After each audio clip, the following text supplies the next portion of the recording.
Are you ready for more independence as a financial advisor? Consider the RIA model. Schwab Advisor Services has helped thousands of advisors make the move. To find your path, start with Schwab at advisorservices.schwab.com/paths today. Bonsoir tout le monde, bienvenue dans votre première édition de CanPL Extra. Le soccer de la CPL, ça reprend. Et on est là pour tout décortiquer ça avec vous. Donc, ce week-end, c'est le coup d'envoi de la saison 2025 qui opposera le Wanderers d'Halifax à l'Atlético Ottawa. Et on vous prépare une analyse complète pour bien lancer l'année. Donc, ne manquez rien de la CPL. Abonnez-vous dès maintenant à BBN Soccer pour du contenu exclusif, pour des analyses pointues également et tout ce qu'il faut savoir sur le soccer canadien. Donc, bbnsoccer.com, c'est votre destination pour tout le contenu francophone sur la Première Ligue canadienne. Donc, suivez-nous sur l'ensemble de nos plateformes et surtout sur l'ensemble de vos plateformes de podcast préférées. La CPL, on en parle ici. J'espère que vous serez prêts pour cette saison-là. On va regarder ensemble l'histoire de 2024 pour les deux formations qu'on va scruter à la loupe ce week-end, donc Ottawa et Halifax. On va regarder les changements, on va regarder également les perspectives pour la saison 2025 qui s'entame ce week-end. On va regarder également les 11 projetés pour cette rencontre-là. Et finalement, je vais mouiller avec une prédiction. Mais avant tout ça, on va regarder quelques nouvelles en rafale. La tournée de la CPL s'arrête du côté du stade TELUS du PEPS de l'Université Laval le 31 mai prochain. Alors que York United FC recevra la visite d'Halifax, on parle des Wanderers. Billets en vente dès demain matin, donc le 4 avril 2025, une capacité de plus de 12 000 personnes.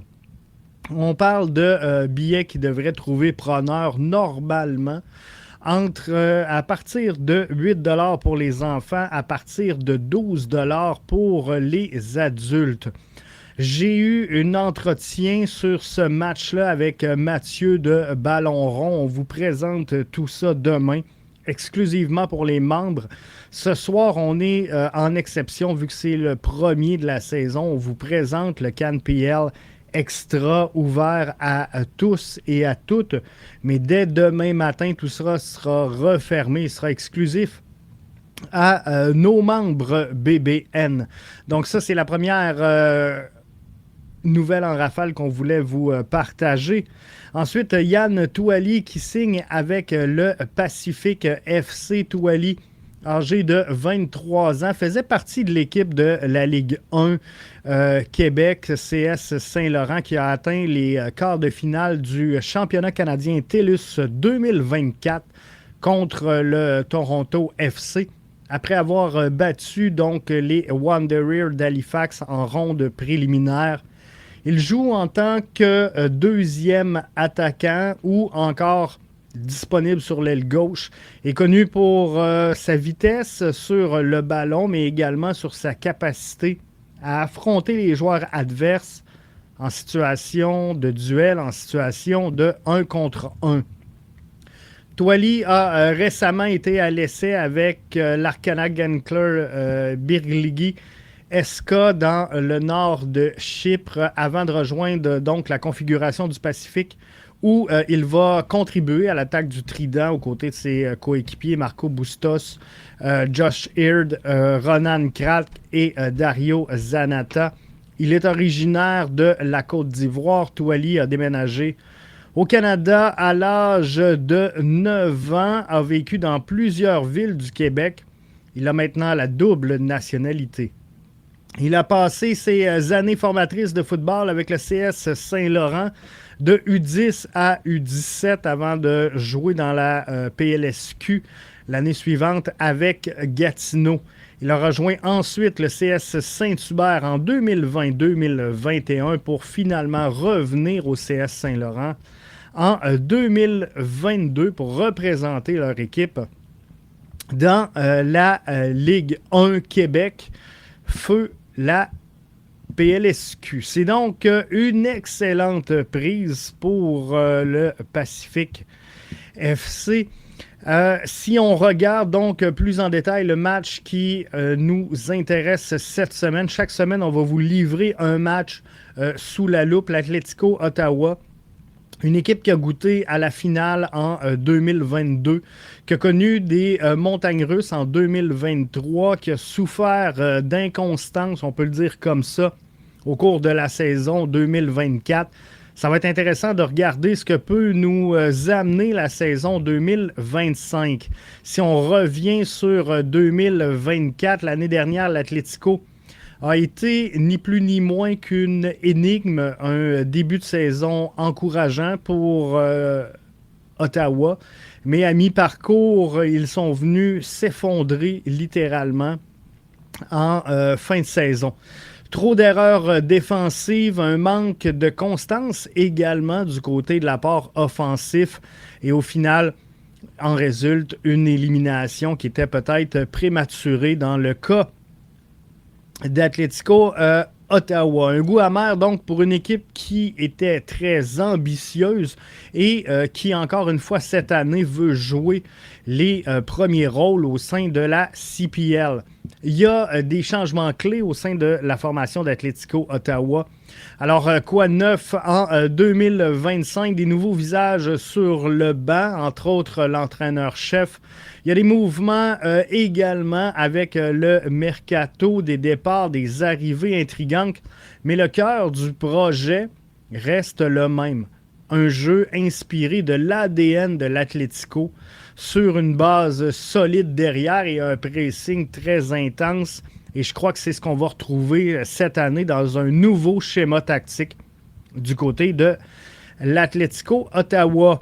Donc, tout est en place pour une saison. On peut parler de rédemption, mais la grande question, est-ce qu'Ottawa peut retrouver la constance qui lui a manqué lors de la saison 2024?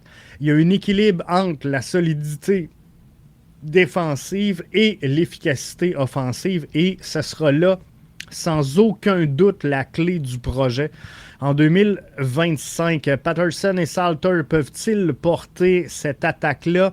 Est-ce que Aparicio peut être le maître à jouer de cette formation-là? Et surtout, est-ce que la défensive peut tenir?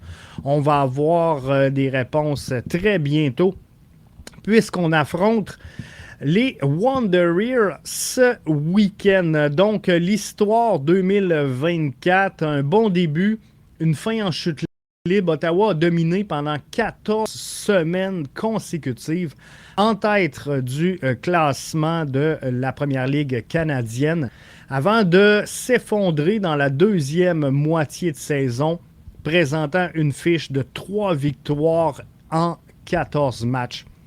Ils se sont quand même qualifiés pour les séries, troisième place en saison régulière. Une fiche de 11 et 6 pour l'Atlético Ottawa. C'est bon pour 44 points, la troisième place. Victoire au tir au but contre York en quart de finale. Élimination en demi-finale par Forge.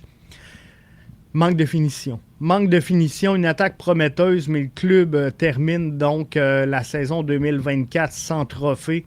Changement majeur, l'entraîneur Carlos Gonzalez est remplacé après 3 saisons à la barre de l'Atlético. Il y a des départs notables. Oli Bassett, meilleur joueur de la CPL en 2022. Ruben Del Campo, qui était le meilleur buteur du club la saison dernière avec 11 buts. Ryan Esli, Luke Singh, Matteo Debrin et Maxime Tissot sont également sur le départ. Qui dit départ dit arrivée. Nouveau visage, Noah Abatney, défenseur central prometteur. Brett Levy, arrière-gauche, qui est expérimenté. Ça devrait aider à cet équilibre entre la défensive et l'attaque. Monty Patterson, attaquant néo-zélandais, plusieurs prêts également du club frère, l'Atlético San Luis. On pense à Castro, on pense à Ortega également, sans oublier Rodriguez.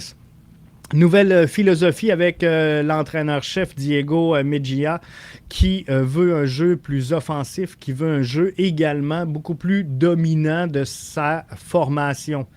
Donc, il faudra trouver des buteurs parce qu'Ottawa doit remplacer la moitié de ses buts de 2024 après le départ de Del Campo, après le départ également de Bassett.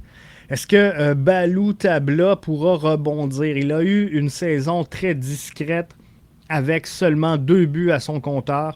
Je crois que le schéma tactique de la saison dernière, principalement en fin de saison, ne l'aidait pas, ne l'avantageait pas. Mais ça sera intéressant de voir tout ça. Un nouveau style de jeu. Ottawa, définitivement, le mot d'ordre cette année, on veut être l'agresseur. On veut contrôler le ballon, alors qu'en 2023-2024, on avait un style de jeu beaucoup plus défensif du côté d'Ottawa. Ils veulent également, ils démontrent l'ambition de se hisser parmi l'élite avec un objectif clair, celui de battre Forge et Cavalry pour s'affirmer comme étant un prétendant au titre du côté de la CPL. Ça va être intéressant donc de suivre ça et de voir comment ils vont réussir à y arriver. Une défense solide, mais bien sûr sous pression. Une ligne de défense remaniée. Ottawa doit assurer derrière pour supporter un jeu peut-être un petit peu plus offensif. Bref, si on regarde tout ça, l'Atlético Ottawa a beaucoup perdu, mais a également recruté de façon très intelligente. Si la transition tactique que veut amener le nouvel entraîneur-chef Mejia fonctionne, que les nouvelles recrues performent rapidement, que la filiale mexicaine s'implante bien, ils peuvent prétendre à un retour en finale. Reste maintenant à savoir s'ils seront en mesure de transformer les attentes en succès concret. Et c'est là le nerf de la guerre du côté de l'Atlético. Si on se tourne maintenant vers les Wanderers, direction Halifax, là où les Wanderers espèrent enfin trouver la bonne vague en 2025 après une saison pleine de promesses, mais également pleine de frustration. Si on revient sur la saison 2024, de cette formation-là. J'ai pas le choix de vous dire que l'an dernier, Halifax a montré de belles choses, mais sans jamais réellement franchir un cap. Une équipe qui est séduisante par moments, une grosse intensité, mais également un manque de régularité. Ce manque de régularité-là a coûté cher au classement. Trop de matchs où l'équipe a bien entamé avant de s'effondrer. Plusieurs occasions manquées pour s'installer dans le haut du tableau. Tout comme Ottawa, Halifax a des changements clés. Alors, comment cette équipe-là a-t-elle évolué dans l'entre-saison? Du renfort en défense pour stabiliser l'arrière-garde, du talent qui a été ajouté en milieu de terrain avec Sean Rea, une attaque également remodelée. L'objectif est d'être plus tueur devant le filet, mais également de garder l'intensité qui a fait la force et la marque de commerce d'Halifax depuis son apparition en CPL. Les Wanderers peuvent-ils enfin viser plus haut avec Yesley dans les buts, un milieu de terrain renforcé avec des ailiers capables de faire la différence? Halifax, à tout le moins, semble mieux armé que jamais. Est-ce que ce sera suffisant pour bousculer, là, si on peut parler de grosses écuries dans la MLS? Je parle entre autres à Forge, à Cavalry. L'enjeu est là. Faudra transformer ces belles promesses-là qu'on a sur papier en résultats concrets sur la pelouse. Et la première étape, ben, ce sera contre Atlético ce week-end, un duel qui risque d'être assez intense et explosif, connaissant l'ardeur que déploie Halifax sur le terrain et connaissant le désir d'être agresseur cette année du côté d'Ottawa. Donc, histoire de 2024 pour Halifax. Une saison décevante avec une 3e place en 2023. Halifax qui termine 6e, rate les séries par 4 points seulement. Tout ça résulte d'un début de saison catastrophique. 9 matchs sans victoire en championnat. Une élimination, je vous dirais, précoce en championnat canadien. Une défense poreuse avec 43 buts encaissés qui fait, avec Vancouver FC, de Halifax la pire formation de la Ligue à ce niveau-là, mais qui a connu donc une excellente fin de saison avec 2 défaites en 10 matchs. Il était trop tard, malheureusement, pour renverser la vapeur.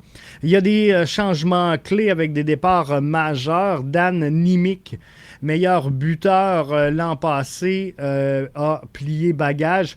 C'était la même chose. Le meilleur marqueur d'Ottawa est parti.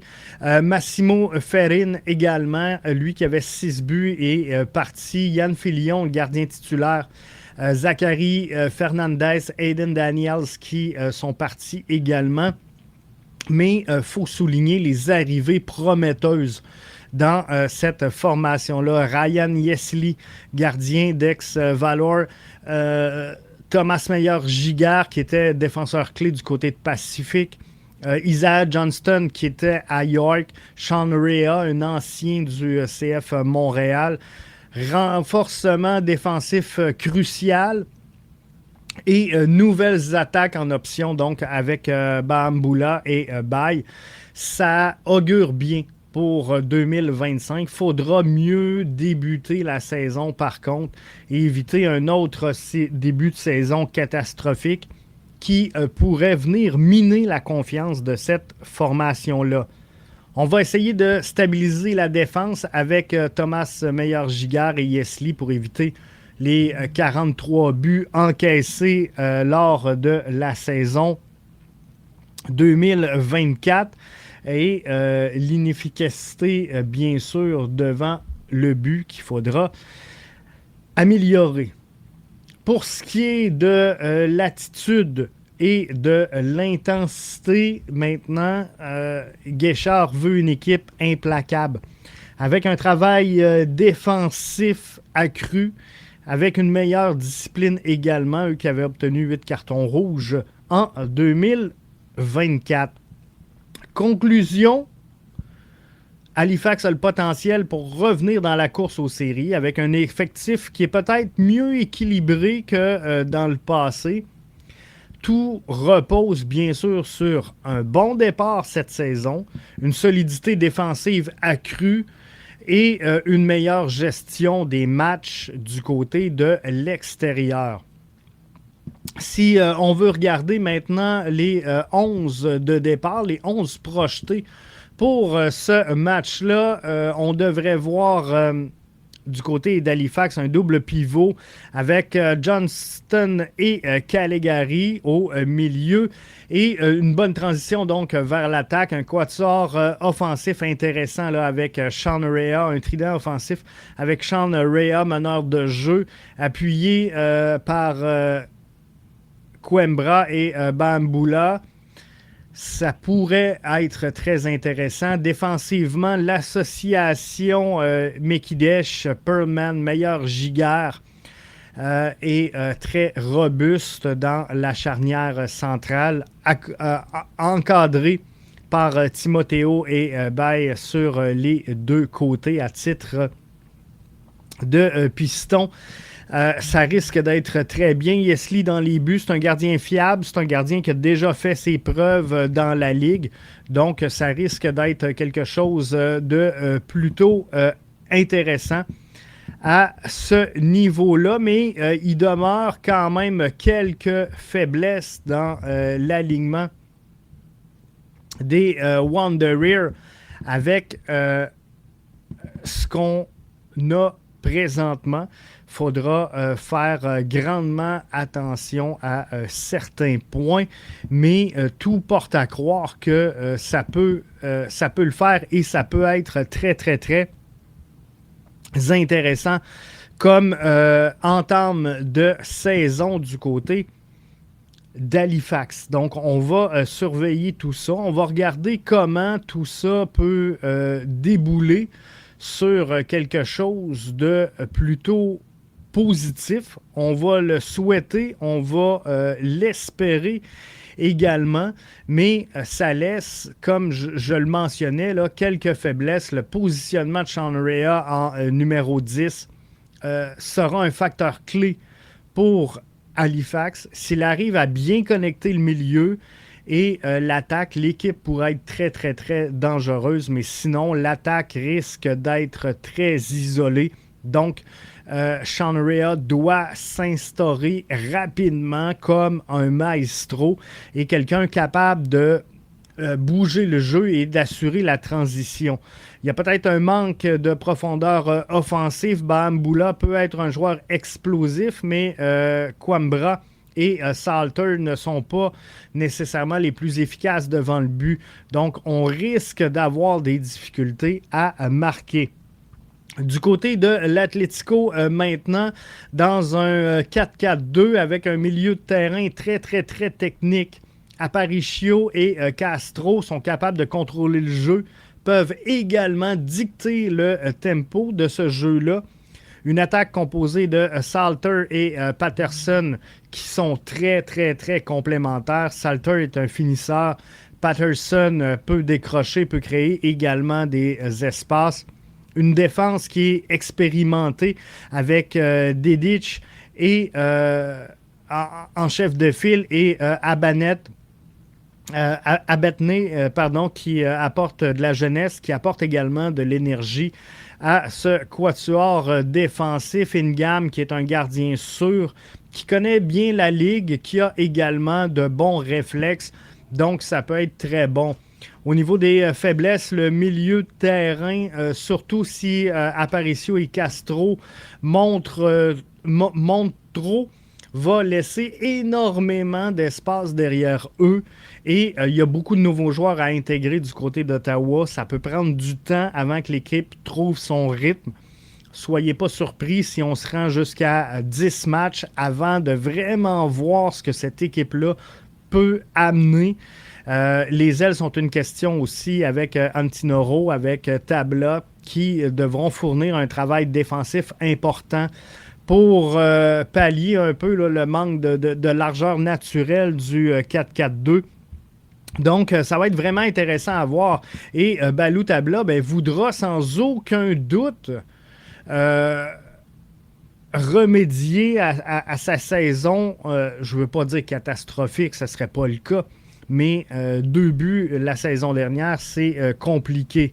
JP de la team Poche Bleue qui dit il y a 2 anciens joueurs du CF Montréal, Balou Tabla et Sean Rea.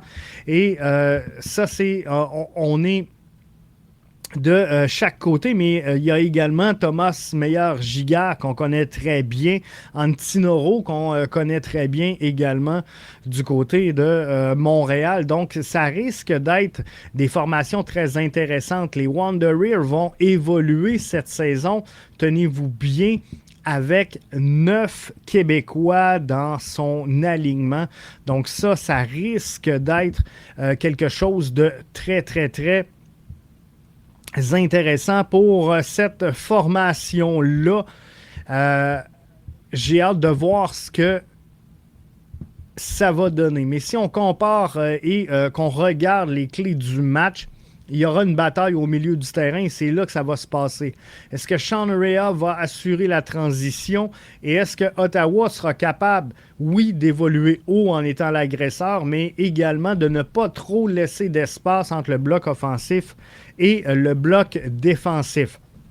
Donc, selon moi, Ottawa a un avantage technique avec Aparicio et avec Castro, mais Halifax peut compenser par un double pivot qui est peut-être plus défensif.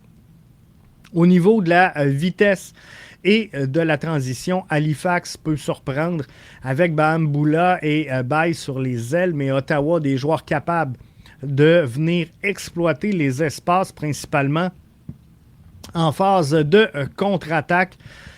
Du côté de l'efficacité offensive, Ottawa a deux vrais attaquants devant, alors que Halifax semble dépendre un peu de Sean Rea pour alimenter ses atouts offensifs.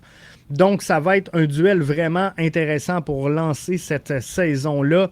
Mais mon verdict à moi, Ottawa semble avoir un effectif peut-être un peu mieux équilibré. Mais Halifax pourrait surprendre là, si son bloc défensif tient la route, si Sean Rea trouve les espaces également pour alimenter ces deux attaquants.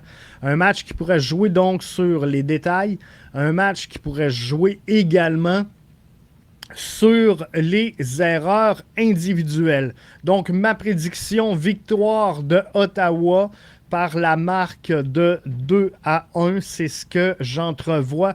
Et je pense que Balou Tabla va lancer sa saison de belle façon, inscrivant son premier but de la saison et obtenant du même coup 50% de sa production offensive 2024. Ça va être merveilleux. Hey gang, avant de vous laisser partir, devenez membre BBN Soccer. Le balado de ce soir vous est offert gratuitement et ouvert à tous.